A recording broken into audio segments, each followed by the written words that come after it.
एक बार एक शिकारी शिकार करने के लिए जंगल में पहुंचा। उसने अपने तीर पर बहुत ही खतरनाक जहर लगाया और शिकार को निशाना बना करके उसने तीर को छोड़ा, लेकिन उसका तीर चूक गया और तीर एक पेड़ पर जा लगा। वह पेड़ बहुत ही हरा भरा और बहुत सारे तोते उस पेड़ पर रहते थे। जैसे ही वह जहरीला तीर उस पेड़ पर जाकर लगा, वह पेड़ धीरे धीरे सूखने लगा और उस पेड़ पर जो भी तोते रहते थे वह एक एक करके उस पेड़ को छोड़कर जाने लगे। उस बड़े से पेड़ के कोटे में एक बहुत ही बुरा तोता रहता था जो बहुत ही धर्मात्मा और अच्छे मन का था। सभी तोते उस पेड़ को छोड़कर जाने लगे थे, लेकिन वह बुरा तोता जाता था, दाना लेकर के आता और उसी कोटे में आकर के बैठ जाता था, परंतु उस पेड़ को छोड़ने को तैयार नहीं था।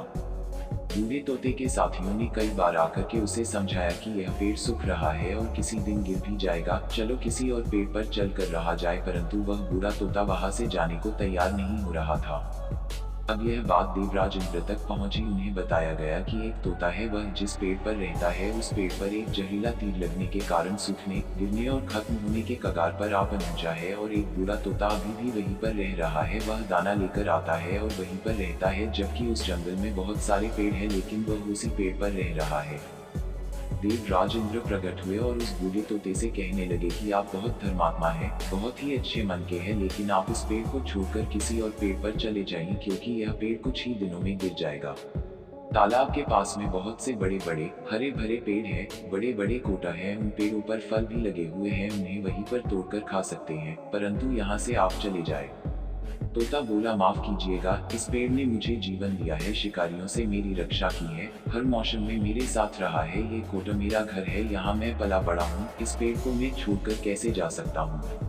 इस पर संकट आया है तो क्या मैं इसे छोड़कर चला जाऊँ? मैं ऐसा कभी नहीं कर सकता। देवराज इंद्र तोते के इस बात से बहुत ही प्रसन्न हुए। उन्होंने तोते से कहा, मैं आपके इस बात से बहुत ही खुश हूँ, मांगो जो आपको मांगना हो। उस बूढ़े तोते ने कहा, मुझे बस इतना मांगना है कि जिस पेड़ ने मुझे जन्म दिया, जहाँ मैं रहा पला बड़ा, जिसे आप मेरा जन्मभूमि कह सकते हो, आप इसे फिर से वैसा ही हरा भरा कर दो जैसा यह था। देवराज इंद्र ने अमृत से उस पेड़ को सिंच दिया और पहले की तरह हरा भरा कर दिया। अब वापस से उस पेड़ पर आकर के बाकी तोते रहने लगे। वह बूढ़ा तोता कुछ समय तक और जिंदा रहा, फिर उसकी मृत्यु हो गई और वह स्वर्ग में चला गया।